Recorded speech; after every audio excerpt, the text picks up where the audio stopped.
Hello everyone, welcome back to my channel English by Chhavi sir channel पर आप सभी viewers का स्वागत है।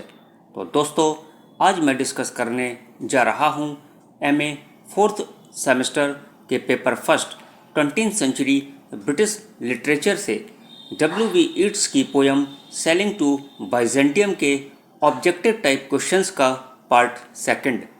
दोस्तों, इस पार्ट सेकंड में हम लोग क्वेश्चन नंबर 16 से लेकर क्वेश्चन नंबर 31 तक कवर करेंगे। दोस्तों, पार्ट फर्स्ट मैंने पहले ही अपलोड कर दिया है। जिस किसी ने पार्ट फर्स्ट न देखा हो तो वह चैनल की प्लेलिस्ट में जाकर पार्ट फर्स्ट को देख सकता है। So let's start the MCQs question part second from sailing to Byzantium and let's see the question number 16. Who is the speaker in the poem Selling to Byzantium? Question number 16 कह रहा है कि selling to Byzantium poem में who is the speaker, speaker कौन है। 4 option हैं। इन चारों option को पढ़कर आपको करेक्ट ऑप्शन का चयन करना है। तो आइए आंसर को जानते हैं। And the correct answer is option ए, यानी ईट्स हिमसेल्फ। इसमें जो स्पीकर हैं वो W.B. ईट्स स्वयं है। Let's see the question number 17। What is the symbolism of perne in a gyre. ये जो शब्द है perne in a gyre sailing to Byzantium poem में आया है, तो इसका सिंबोलिज्म आपको बताना है। And the correct answer is option B, the insignificance of time. यानी पर्न इन गियर का जो सिंबोलिज्म है वह है द इनसिग्निफिकेंस ऑफ टाइम। बढ़ते हैं अपने अगले क्वेश्चन के ऊपर और question number 18। Those dying generations the poet refers to. इस लाइन में जो पोएट हैं वो क्या रेफर्स करते हैं। And the correct answer is option A, all the moral creatures. तो दोज डाइंग जो जनरेशन है इसमें जो कवि हैं वो रेफर्स करते हैं किसके लिए, सभी मोरल क्रिएचर्स के लिए। Question number next, who is known as the last romantic poet. तो ये क्वेश्चन कह रहा है कि किसको लास्ट रोमांटिक पोएट के रूप में जाना जाता है। And the correct answer is option C, यानी W.B. ईट्स जो हैं आपके वो लास्ट रोमांटिक पोएट हैं। Question number 20। What is the imagery of gold mosaic. इस गोल्ड मोज़ेक का इमेजरी क्या है।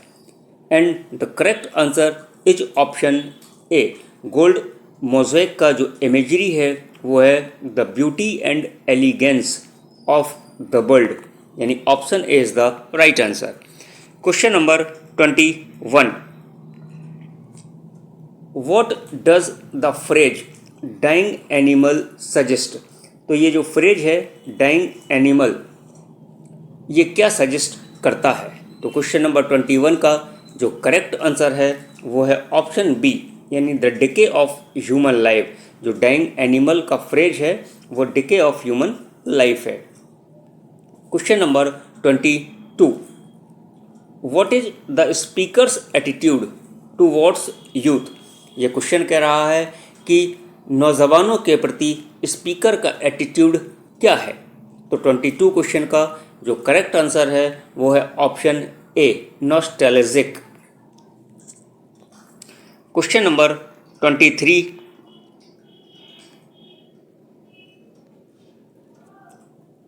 The poem sailing to Byzantium was written in. ये जो पोयम है सेलिंग टू बाइजेंटियम वो कब लिखी गई। And the correct answer is option B, यानी 1926। ये पोयम जो है 1926 में लिखी गई थी W.B. ईट्स के द्वारा। क्वेश्चन नंबर 24 को देखते हैं। The poem sailing to Byzantium was published in. ये क्वेश्चन कह रहा है कि जो सेलिंग टू बाइजेंटियम पोयम है ये कब पब्लिश्ड हुई थी। तो 24 क्वेश्चन का जो करेक्ट आंसर होगा वो होगा ऑप्शन डी 1928, यानी सेलिंग टू बाइजेंटियम पोयम 1928 में पब्लिश्ड हुई थी। बढ़ते हैं अपने अगले क्वेश्चन के ऊपर और क्वेश्चन नंबर है 25। What does the phrase an aged man is but a paltry thing suggest? ये जो फ्रेज है an aged man is but a paltry thing, ये क्या सजेस्ट करता है?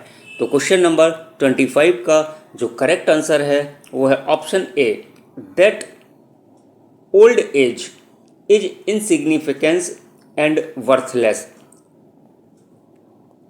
क्वेश्चन नंबर 26 है, in sailing to Byzantium what is the poet's purpose? इस poem में यानी सेलिंग टू बाइजेंटियम में कवि का उद्देश्य क्या है? तो क्वेश्चन नंबर 26 का जो करेक्ट आंसर है वो है ऑप्शन बी, यानी to express his longing. Longing का मतलब होता है इच्छा, और किसके प्रति? For immortality. तो ये option B is the right answer. अब बात करते हैं अपने अगले क्वेश्चन की, यानी क्वेश्चन नंबर 27 की। The poem sailing to Byzantium was published in the collection of, ये जो पोएम है सेलिंग टू बाइजेंटियम पब्लिश्ड हुई इन द कलेक्शन ऑफ, किस कलेक्शन में पब्लिश्ड हुई थी? तो and the correct answer is option C, the tower, यानी sailing to Byzantium poem the tower नामक कलेक्शन में पब्लिश्ड हुई थी। Question number 28, how many stanzas are in this poem? Sailing to Byzantium poem में total कितने stanzas हैं? तो question number 28 का जो करेक्ट आंसर हो जाएगा ऑप्शन ए हो जाएगा, 4 स्टेंजास है। सेलिंग टू बाइजेंटियम पोएम में टोटल 4 स्टेंजास है। Question number next, how many lines are there in each stanza? ये क्वेश्चन कह रहा है कि प्रत्येक स्टेंजा में कितनी लाइन्स हैं? तो क्वेश्चन नंबर 29 का जो करेक्ट आंसर है वो है आपका ऑप्शन बी, यानी टोटल 8 लाइन्स हैं प्रत्येक स्टेंजा में। तो इस तरीके से याद रखिएगा, इस टोटल पोएम में टोटल मिलाकर 32 लाइन्स हो गई, क्योंकि 4 स्टेंजास हैं और लाइन्स हैं 8, तो 4 × 8 = 32 लाइन्स। अब बढ़ते हैं अपने अगले क्वेश्चन में, यानी क्वेश्चन नंबर 30 में। What does the speaker mean by the singing master of my soul? ये जो वर्ड है, शब्द है, जो लाइन्स हैं, singing master of my soul, इसमें स्पीकर का मीन क्या है? मतलब स्पीकर कहना क्या चाह रहा है, उसका मतलब क्या है? तो क्वेश्चन नंबर 30 का जो करेक्ट आंसर होगा वो ऑप्शन बी हो जाएगा, यानी the musician and singers that touch his soul. जो म्यूजिशियन हैं, जो सिंगर्स हैं, उसने उसकी सोल को छू लिया, उसने उसकी आत्मा को छू लिया, यानी option B is the right answer. अब बात करते हैं आज के लास्ट क्वेश्चन की, यानी क्वेश्चन नंबर 31 की। What is the main contrast? Contrast का क्या मतलब होता है? विरोध, विरोधाभास इन द पोएम।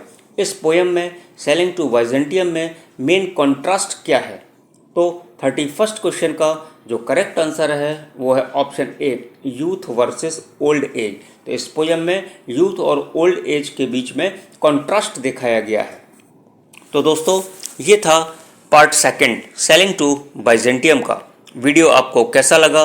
वीडियो अच्छा लगा हो तो लाइक, शेयर, सब्सक्राइब जरूर करिए। तो मिलते हैं आपसे नेक्स्ट वीडियो में। तब तक आप खुश रहिए, मस्त रहिए और जहाँ रहिए प्रसन्न रहिए। और हाँ, आप अपना और साथ साथ अपनों का भी ख्याल रखिए और English by Chhavi sir channel को अपना प्यार देते रहिए। Thanks for watching.